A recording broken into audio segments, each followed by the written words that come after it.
E qui con noi Raffaele Padrone, dirigente sindacale di FSP Polizia di Stato, grazie per essere qui con noi questa sera. Grazie a lei e grazie ai telespettatori. In settimana abbiamo visto un'attività straordinaria di controlli da parte delle forze dell'ordine, delle forze anche di polizia, insomma coordinata dalla prefettura, un dispiego di forze notevoli, ne è valsa la pena, insomma l'intervento ha avuto i suoi frutti. Sì, direi che i numeri parlano chiaro perché l'attività ha portato veramente a tanti controlli, ha portato all'identificazione anche di persone che dovevano essere in carcere. Abbiamo visto qualcuno che è stato appunto identificato, controllato, identificato e accompagnato poi al carcere. Speriamo che ci rimangano. Poi questa, Tania, io credo che i telespettatori di questo vanno in cerca, cioè la certezza della pena, no? Quindi speriamo che poi queste cose vadano scontate. Però al di là di tutto uno spiegamento di uomini, di forze di polizia, dalla polizia municipale alla Guardia di Finanza, un coordinamento provinciale che ha funzionato e che sicuramente verrà ripetuto nel seguito delle giornate, soprattutto nelle giornate più calde, ma sicuramente nei mesi successivi. È un esperimento che va avanti da tempo. Io lamento sempre questa attività, la guardo con occhio chiaramente molto sindacale, perché vedete ci sono stati tante persone identificate, tanti controlli che, ripeto, portano i frutti, e allora significa che se ci fosse più polizia per la strada non avremmo bisogno di creare un team di persone. Potremmo crearlo, potremmo continuare a crearlo, perché c'è questa collaborazione che porta i suoi frutti, i suoi risultati, ma significa sempre che se avessimo più gente da impiegare per strada non avremmo bisogno neanche di utilizzare questo numero di persone che ci arrivano in diciamo un costo, ma tra virgolette costo, perché vengono da fuori a darci una mano.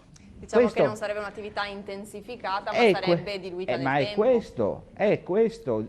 Se alla gente piacciono queste attività, questi controlli, pensate che queste persone che sono venute a darci una mano per quanto riguarda comunque la Polizia di Stato, vengono da fuori.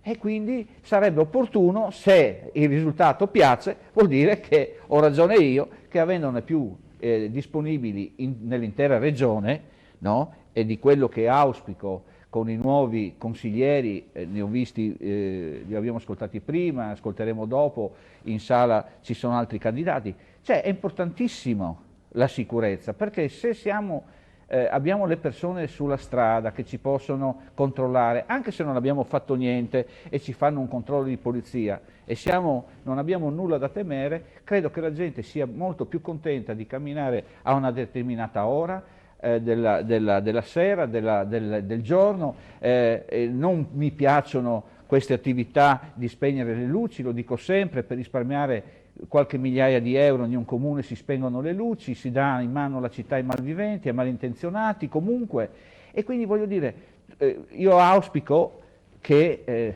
anche il nuovo Consiglio regionale abbia con sé e in serbo e nei loro programmi il tema della sicurezza, che non rimanga chiaramente Tania nei tavoli o nei programmi, perché se no... Le volevo chiedere anche di un episodio che insomma è successo a fine gennaio, sono stati recentemente trovati i responsabili di un'aggressione a un 17enne in via Mazzini, proprio in centro città, e 2 responsabili erano 2 minorenni e appunto insomma hanno aggredito questo ragazzo mentre stava passeggiando con la fidanzata. E che cosa possiamo trarre da episodi di questo tipo secondo lei? Innanzitutto un disagio sicuramente sociale lo abbiamo, ritengo che Pordenone sia ancora come la provincia di Pordenone, per me non è mai morta la provincia di Pordenone, anzi auspico che venga messa nuovamente in quello che è la legge, no?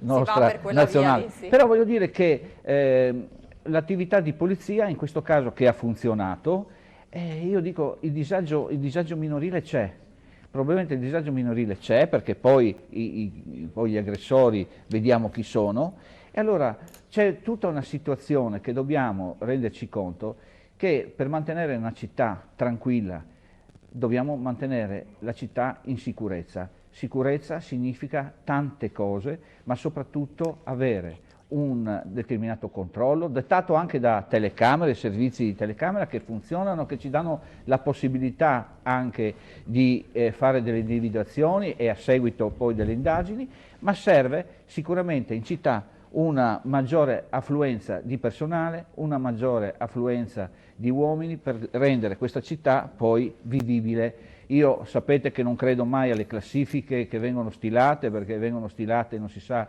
con che dati, però mi auspico veramente che qualcuno prenda in mano questa situazione sicurezza in Friuli Venezia Giulia, perché gli uomini mancano a Pordenone, tantissimi, va bene? Quest'anno, vi do questo input, saranno 25 quelli che andranno in quiescenza. Vediamo da qua al 31 dicembre del 23 quante persone arriveranno. Se mi verrà detto che sono arrivate 5 persone, 7 persone, sappiate già da oggi che ne vanno via 25 sicuri, cioè che hanno raggiunto i 60 anni e quindi andranno via.